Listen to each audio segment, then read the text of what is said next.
Hey YouTube, it's Stuart from Mr. Taco 250 channel. I'm outside the shed.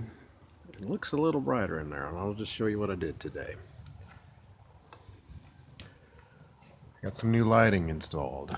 I've had it for a while. It's been sitting back in the corner. Also spent some time this afternoon cleaning, although nobody cares about a clean shop except my wife, who I love very much. But trimmed up some bowl blanks today. I rounded them over, got the ends painted with some house paint, and got this piece of Redbud ready to go for the next turning project. It's about maxed out my lathe. Let me get my ruler here real quick. Now this is a 1 foot ruler. That's 12 inches to the rest of the world, which is, and this is about an 11-inch piece. So it maxes out my lathe. So let me just show you what happens when a piece this heavy, this big, because it's, you can see it's a little over 5 inches thick still. Let me show you what happens when I turn the lathe on for this.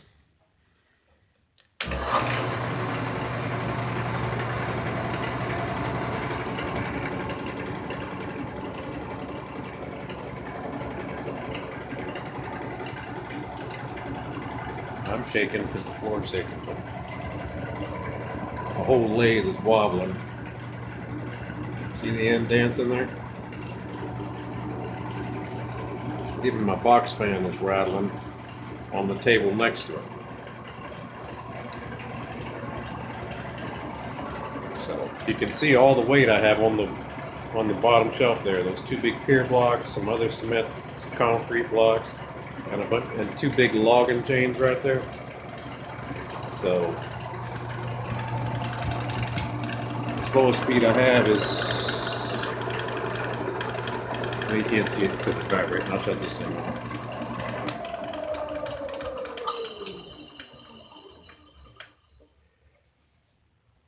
Slowest speed I have is allegedly 600, and that's what I'm in.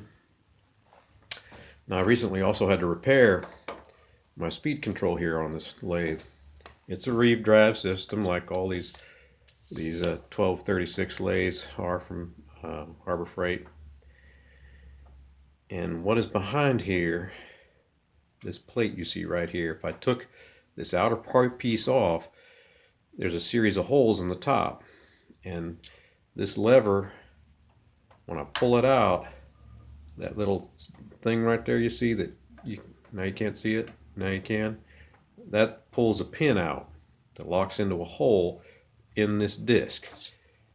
And the holes go around, you know, and there's 10 of them because I got 10 speeds.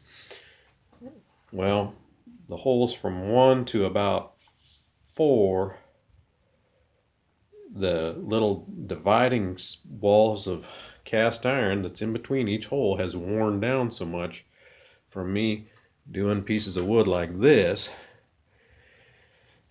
that this thing would start jumping up in speed.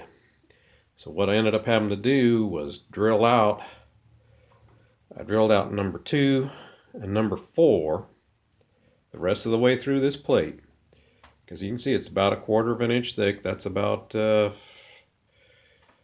I think about 6 millimeters, well, about 6.5 millimeters to the rest of the world.